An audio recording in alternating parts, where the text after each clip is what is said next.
I know it's bad, but I can't help myself. When I feel sad, I escape from my sins. Lately music's been my reminiscence. That's when I listen. I know it's bad that I can't help myself. When I get mad, I set fire to the hell. The only way to keep it at a distance, that's when I listen. Music is the reason why I stay, stay, stay.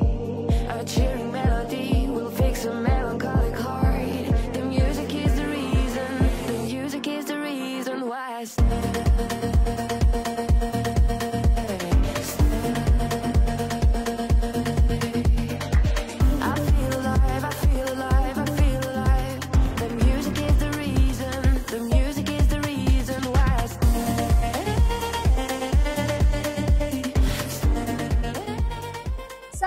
Yamaha MIUI 125S lover dyan. So, nandito ulit tayo guys sa may Yamaha Biking Tagum upang magbigay ng update review dito sa motor na to at aalamin natin guys kung ano ba yung specs, features at syempre yung updated price niya ngayong buwan. Kaya naman tara, samahan nyo ikutan tong scooter na to. Let's go! Alam naman natin, pagdating sa 125cc scooter ni Yamaha, isa talaga si Yamaha MIUI 125S version yung pangbato niya. Pero ba naman kasi, itong motor na to napaka-compact, pwede mong gamitin pang araw-araw, papasok sa school, sa trabaho, or di naman kaya pang grab or delivery. So yung kinaganda dito sa S version guys, kumpara doon sa standard version, syempre meron siya nung stop and start system na kung saan kapag naka-activate yon 3 to 5 seconds na hindi tumatakbo tong motor na to, automatic mag-shut off yung makina, and that way mas makakatipid kayo sa gasolina. So napakatipid po talaga sa gasolina nitong si Yamaha MIUI S version. Pero before muna natin to ikutan guys, dito na muna tayo sa kanyang technical specification.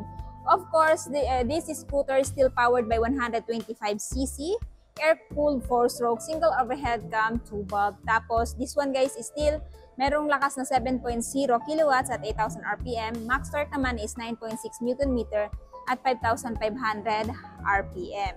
And this one guys, still merong compression ratio na 9.5:1. Ayan. So, aside nga pala sa color black guys, matte black, meron din silang available na color blue. Ayan. Same lang sila na S version. Headlight, of course, ganun pa rin naman, naka-bulb type. Turn signal is naka-bulb type pa rin. If ever i-upgrade to by next year, gusto nyo ba itong gawin ni Yamaha na LED? Paki-comment naman sa baba. At syempre, hindi rin naman tinanggal yung kanyang park brake lock.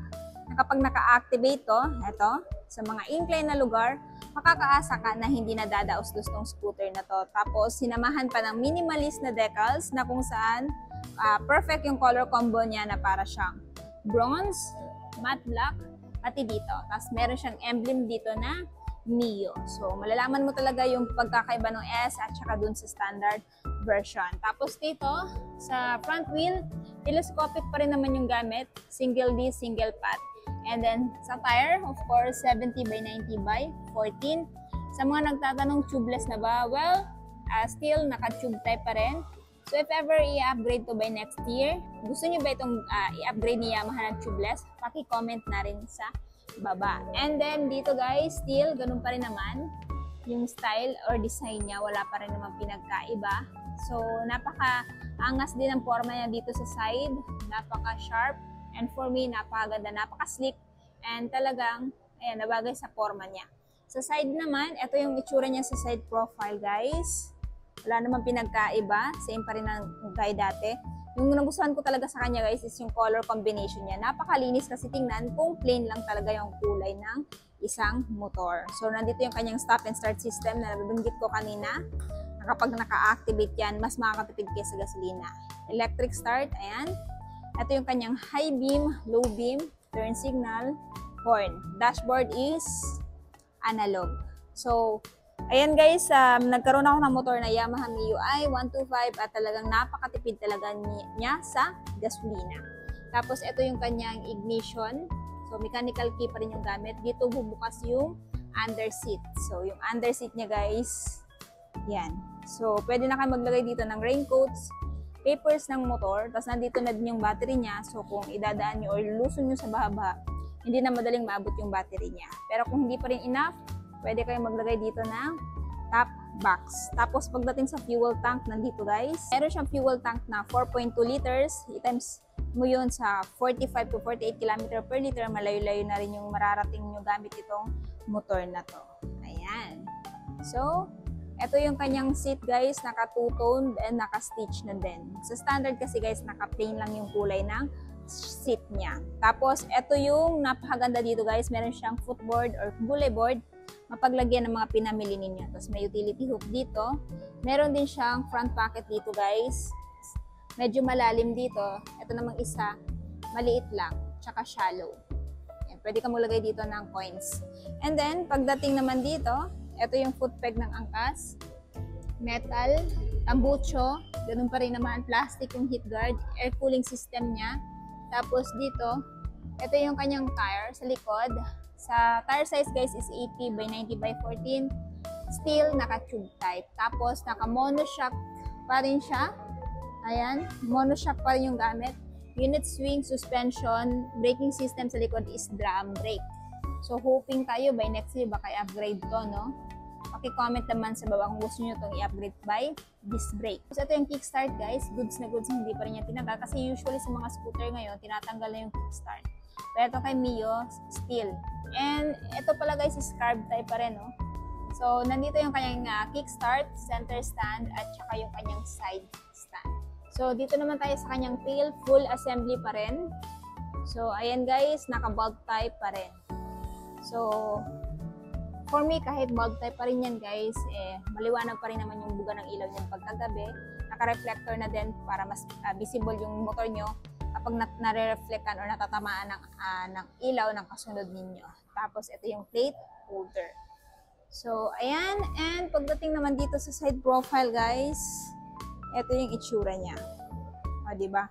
So nandito yung kanyang panggilid, air filter nandito.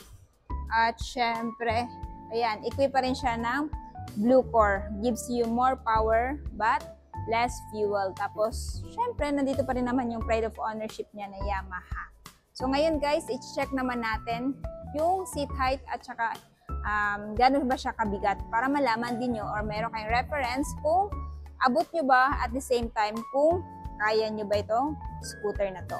So, ayan guys, nakaupo tayo dito kay Yamaha MIUI 125S. So, meron siyang seat height na 750mm, ground clearance is 135mm, ayan, at timbang na 94 kilograms. And for me, sa seat height, abot naman ng 5'5", 5 flat, kaya tong abutin kasi napakababa lang naman. Sa timbang naman, napakagaan lang nito kumpara sa ibang mga motor at kahit lady rider, napakadali na lang din ito i-maneuver. Ayan, sa mga beginner, highly recommend this scooter also. So, ayan guys, comfy tayo. Malambot yung suspension kahit monoshock. And malawak din yung kanyang turning radius. So, ayan na nga guys, natapos na nga natin ikutan si Yamaha MIUI 125S version. If ever interested kayo dito guys, ito ngayon ay may presyo dito sa Yamaha Bike Link na spot cash is 82,900. Down payment is 8,000. Monthly naman sa 3 years ay 3,837 less na rebates na 200. At ang kinaganda dito guys, kung bibilhin nyo ito or alin man sa mga motor ni Yamaha, for this month of December, meron silang pa-promo. Ayan, pa-free bag, helmet, at the same time, Insta360. So, i-scan yung QR code ninyo. So, depende doon kung anong lalabas. It's either bag ba, SJC helmet, or Insta360. So, ngayon lang po yung buwan na yan. So, if I were you, purchase na kayo ng mga motor ni Yamaha para makapag-avail na din kayo ng mga pa-promo nila. So ayun na guys, natapos na nga natin ikutan si Yamaha MIUI 125S. And if ever interested kayo dito sa scooter na to guys, ito ay available lamang sa Yamaha Bike Link Tagum. Ilalagay ko na lamang yung full address dyan sa screen or di naman kaya dyan sa description box para mas makapag-inquire kayo regarding sa motor na to. So ano yung masasabi nyo sa scooter na to guys? Sulit pa ba siya? this year at ano yung katingian nito kung bakit ito yung still na i-consider nyo bilhin ngayong taon. Paki-comment naman sa baba. At syempre kung bago pa lang kayo sa channel ko at hindi pa nakapag-subscribe, huwag kalimutan mag-subscribe para ma-notify kayo once may bago tayong upload na gaya nito. And also please follow me on my Facebook page at Instagram, TikTok, Langga Gayle. So yun guys, hanggang dito na muna tayo. Ride safe and peace out!